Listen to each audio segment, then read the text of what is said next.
જય હિન્દ મિત્રો, કેમ છો? મજામાં ને? તો ચાલો આજે હું તમારા માટે રીડિંગ નું ચેપ્ટર લઈને આવી ગયો છું. ડાઇસ. ડાઇસ એટલે કે પાસો. તમે સબસિડી રમતા જોઈ હશે કે ડાઇસ કેવા પ્રકારના હોય? ડાઇસ બે પ્રકારના હોય છે. જો પાસો અહીંયા આપણને આપેલો છે. પાસાના બે પ્રકાર છે હોય છે, એક માનક પાસો અને એક સાદો પાસો. સાદા પાસાના પણ બે પ્રકાર હોય છે, ખુલ્લો પાસો અને બંધ પાસો. જોઈએ આપણે માનક પાસો કેવો હોય છે. માનક પાસામાં ફિક્સ આપેલી હોય છે કે આ રીતે સંખ્યા આપેલી હોય છે અને શોધવાનું હોય. પણ માનક પાસામાં એવું હોય છે કે જેના અંકો ફિક્સ હોય. જાણે કે આગળ 1 હોય તો એની પાછળ 6 જ હોય. એટલે કે આગળની પાછળ 1 હોય તો પાછળના ભાગમાં 6 જ હોય. એની જગ્યા ફિક્સ હોય. એનું કોઈ નિર્ધારિત હોય છે માપ. જોઈએ મિત્રો કે જાણો કે આપણને આ પાસો આપેલો 3 2 1, તેની વિરુદ્ધ અપોઝિટ બાજુ જોયું હોય તો શું કરવાનું?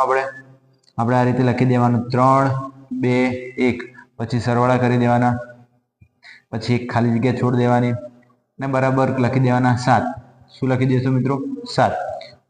મિત્રો આટલું કરી દેવાનું તમારે પાસા માટે. તો જો 3 માં કેટલા ઉમેરીએ તો 7 થાય? તો 3 માં 4 ઉમેરીએ તો 7 થાય ને. 2 માં કેટલા ઉમેરીએ તો 7 થાય? 5 ઉમેરીએ તો 7 થાય ને. 1 માં કેટલા ઉમેરીએ તો 7 થાય? 6 ઉમેરીએ તો 7 થાય. તો તમને એ ખબર હોવી જોઈએ કે 3 નો અપોઝિટ કેટલો થશે? હંમેશા 4. 3 નો અપોઝિટ કેટલો થશે? હંમેશા 4. 2 નો અપોઝિટ કેટલો થશે? હંમેશા 5. અને 1 નો અપોઝિટ હંમેશા કેટલો થશે? 6.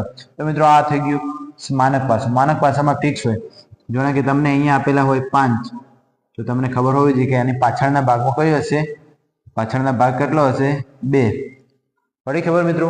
તેનું માપ નિર્ધારિત હોય છે. પછી આપણે જોઈએ સાદો પાસો. સાદા પાસામાં કેવું હોય છે? બે પ્રકારના પાસા હોય છે. એક ખુલ્લો પાસો હોય છે અને એક બંધ પાસો હોય છે. જો આપણે પહેલા બંધ પાસો જોઈ લઈએ. બંધ પાસામાં કેવું હોય છે? અહીંયા ફિક્સ જગ્યા, અહીંયા બે પાસા આપેલા હશે. બંધ પાસામાં 2 અથવા 3 પણ આપેલા હોય.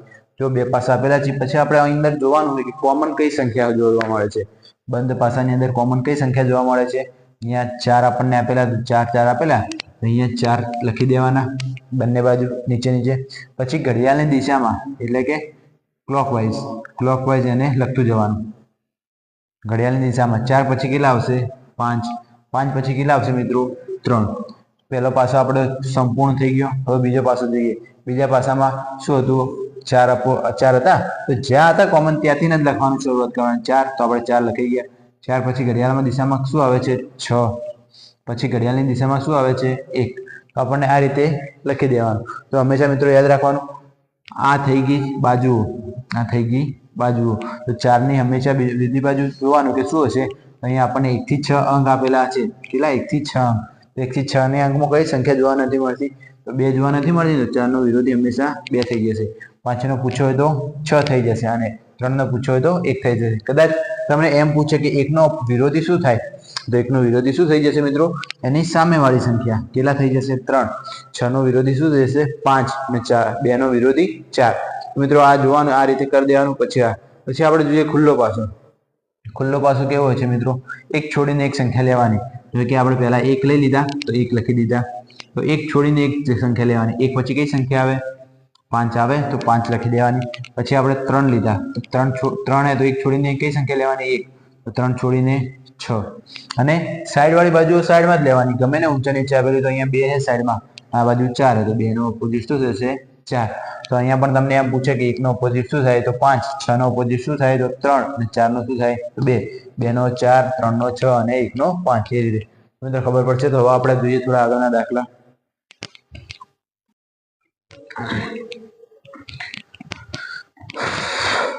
તો જુઓ મિત્રો, આપણને એક પ્રશ્ન આપેલો છે, તેમાં બે પાસા આપેલા છે અને પૂછ્યું છે 2 નો વિરોધી. અને બીજા દાખલામાં કેવો આપે છે? એમાં પણ 2 પાસા આપેલા છે અને 6 નો વિરોધી છે.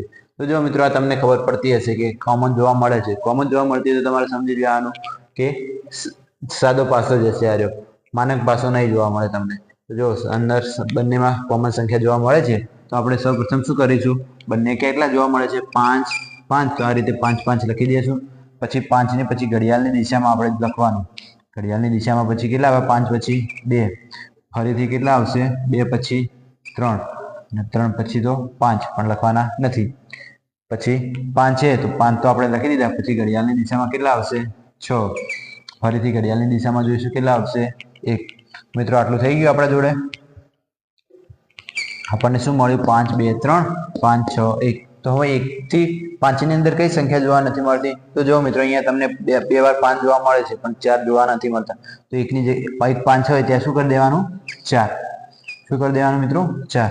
તો હવે આપણે તમને શું પૂછ્યું છે? 2 નો વિરોધી. તો 2 નો વિરોધી શું તમને જોવા મળે છે? 2 ની નીચે 6.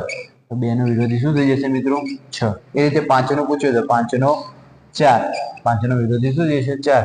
3 નું પૂછ્યું હોય તો 3 નું પૂછ્યું હોય તો 1, અને 4 નું પૂછ્યું હોય તો 5, 6 નું પૂછ્યું હોય તો 2, અને 1 નું પૂછ્યું હોય તો 3. તો મિત્રો જો તમને ખબર પડી હશે તો જોઈએ આપણે આગળનો દાખલો. આગળના દાખલામાં શું છે? તો મિત્રો અહીંયા પણ 2 પાસા આપેલા છે અને બંને પાસામાં કોમન સંખ્યા જોવા મળે છે. શું કોમન જોવા સંખ્યા મળે છે? 2. કેટલા જોવા સંખ્યા કોમન મળે? 2. તો 2 2 આપેલા. તો સૌપ્રથમ આપણે શું કરવાનું? 2 2 લખી દેવાના નીચે આ રીતે. પછી શું કરવાનું? ઘડિયાળની દિશામાં ફેરવવાનું. ઘડિયાળની દિશામાં ફેરવતા આપણે કેટલા ઉપર આવીએ? 5 પર આવ્યા. તો 5 લખી દીધા. ફરીથી ફેરવે કેટલા આવે? 3. તો આપણે શું લખી દેવાનું? 3. એ રીતે અહીંયા પણ 2 હતા. તો આપણે ઘડિયાળના દિશામાં લખીએ તો કેટલા આવે? 2 પછી 6, 6 પછી 1. તો અહીંયા 1 લખી દેશું. તો મિત્રો આપણને આવું જોવા મળ્યું હશે. તો મિત્રો તમને આવું જોવા મળે ને? તો અહીંયા 2 2 વારે અને બીજી સંખ્યાઓ કઈ સંખ્યા જોવા નથી મળતી? અહીંયા પણ 4 જોવા મળતા નથી. તો અહીંયા શું લખી દઈશું મિત્રો? 4. મિત્રો જોવા લખશે તો 4. તો આપણને આ પ્રશ્નમાં શું પૂછ્યો છે? 6 નો વિરોધી એટલે કે 6 નો ઓપોઝિટ સંખ્યા કહીએ. 6 ની સામેની બાજુ કઈ આવી ગઈ? 5. તો આપણે શું લખી દીધું જવાબમાં? 5. અને 4 નો પૂછ્યો હોય તો 2, અને 1 નો પૂછ્યો હોય તો 3. તો જો મિત્રો તમને આ ટાઈપમાં ખબર પડી હશે. તો આપણે જોઈશું થોડા આગળ દાખલા.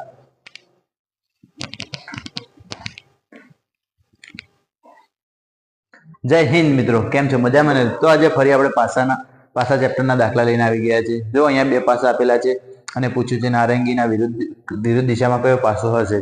નીચે પણ આપેલા છે અને પૂછ્યું છે 2 ના વિરુદ્ધમાં કયો પાસો હશે. આ ક્લોઝ ડાયસ છે અને ઓપન ડાયસ છે. ઓપન ડાયસમાં પણ આપેલું છે y ના વિરુદ્ધમાં કયો હશે અને અહીંયા 2 ના વિરુદ્ધમાં કયો હશે. તો જોઈએ આપણે પહેલા ક્લોઝ ડાયસ. ક્લોઝ ડાયસમાં શું આપેલું છે? પીળો, જાંબલી, લાલ, નારંગી, લીલો અને પીળો. તો અહીંયા આપણને કોમન જોવા શું મળે છે? પીળો. જો મિત્રો પીળો કોમન જોવા મળે તો બે બાજુ આપણે શું કરવાનું? પીળો પીળો લખી દેવાનું. પછી પીળા પછી ઘડિયાળની દિશામાં લખવાનું. પીળા પછી કયો ઘડિયાળ આવે છે? નારંગી. નારંગી પછી કયો આવે છે મિત્રો? લાલ. નારંગી પછી લાલ. પછી આ થઈ ગયો, એક પાસો પૂરો થઈ ગયો. હવે બીજા પાસામાં કયો? પીળો હતો તો ઘડિયાળની દિશામાં કયો થાય? લીલો. લીલા પછી કયો હતો? જાંબલી. તો મિત્રો જુઓ તમને શું પૂછ્યું છે? નારંગીના વિરુદ્ધ દિશામાં. નારંગીના નીચે કયો આવે છે? લીલો. તો આપણો જવાબ શું થઈ જશે મિત્રો? લીલો. એ રીતે હવે આપણે નીચેના ડાયસમાં જોઈએ. નીચેના ડાયસમાં કેવું છે? અહીંયા 5 આપેલા છે, અહીંયા 3 આપેલા છે, અહીંયા 6 આપેલા છે, અહીંયા 2 આપેલા છે, અહીંયા 3 આપેલા છે અને અહીંયા 1 આપેલો છે. અને પૂછ્યું છે 2 ના વિરુદ્ધમાં કયો દિશે? તો આપણને અહીંયા કોમન જોવા મળે છે 3 3. તો આપણે પહેલા 3 3 લખી દઈશું. 3 પછી ઘડિયાળની દિશામાં ફરી જશું. તો 3 પછી કેટલા છે? 5 છે. તો 5. 5 પછી ઘડિયાળની દિશામાં કયા છે? 6. આટલું મિત્રો પૂરું થઈ ગયું. પછી એ અહીંયા કેટલા છે? 3 હતા. આપણે 3 ની ઘડિયાળની દિશામાં જોઈએ તો કેટલા આવે? 1. અને ફરી જોઈએ તો કેટલા છે? 2. તો મિત્રો આપણું આટલું થઈ ગયું. અને પૂછ્યું 2 ના વિરુદ્ધમાં કયો છે? 2 ની સામેની બાજુ કયો આપેલો છે? 6. તો આપણો જવાબ શું થઈ જશે? 6. તો મિત્રો તમને ખબર પડી હશે ક્લોઝ ડાયસમાં. હવે આપણે જોઈશું ક્લોઝ ડાયસ. ક્લોઝ ડાયસમાં કેવું છે? અહીંયા આપણને ખુલ્લો પાસો આપેલો છે. તો ખુલ્લા પાસામાં આપણે જોઈએ કે y ના વિરુદ્ધમાં કયો દિશા આપેલો હશે. તો જો આપણે મિત્રો શું કરવાનું? એક છોડીને એક ખાનું લેવાનું. તો અહીંયા y તો y ને છોડીને આપણે શું લીધું? a. તો લખી દેવાના y અને a. પછી z તો z અને એક છોડીને સંખ્યા લેશો તો કઈ આવશે? તો z ની સામે c. અને સામેની બાજુ હોય, આજુબાજુ હોય તો એની એ જ લેવાની. બાજુમાં હોય તો બાજુવાળું જ લેવાનું. તો x છે તો x ની બાજુમાં શું આવશે? b. તો મિત્રો આપણને શું પૂછ્યું? y નો વિરોધી. તો y નો વિરોધી આપણને શું મળી ગયો? a. કદાચ આપણને એમ પૂછ્યું હોય તો c નો વિરોધી શું મળે? તો c છે અહીંયા. તો c ની સામે કઈ આવે? z. અને x છે તો x ની સામે શું આવે છે? b. તો મિત્રો તમને આ ખબર પડી હશે. એ જ રીતે નીચે આપેલું છે. નીચે આ રીતેનો પાસો આપેલો છે અને પૂછ્યું છે 2 ના વિરુદ્ધમાં કયો હશે. તો આપણે મિત્રો શું કરીશું? પહેલા એક છોડીને એક ખાનું લઈશું. તો 4 તો 4 ની સામે કેટલા આયા આપણને? 3. પછી 5 છે તો 5 ની સામે કેટલા છે? 6. ને 1 છે તો 1 ની સામે કેટલા છે? 2. તો હવે મિત્રો આપણે જોઈએ કે 2 ના વિરુદ્ધમાં પૂછ્યું તો 2 ના વિરુદ્ધમાં શું મળ્યું આપણને? 2 ની આગળની બાજુ 1. તો આપણો જવાબ શું થઈ જશે? 1. એ રીતે 3 ની આગળની બાજુ પૂછ્યો તો શું મળે મિત્રો? 4. અને 6 ની આગળની બાજુ શું છે? 5. તો જો મિત્રો તમને આ ડાયસમાં ખબર પડી હશે. હવે આગળ દાખલા લાવીશું.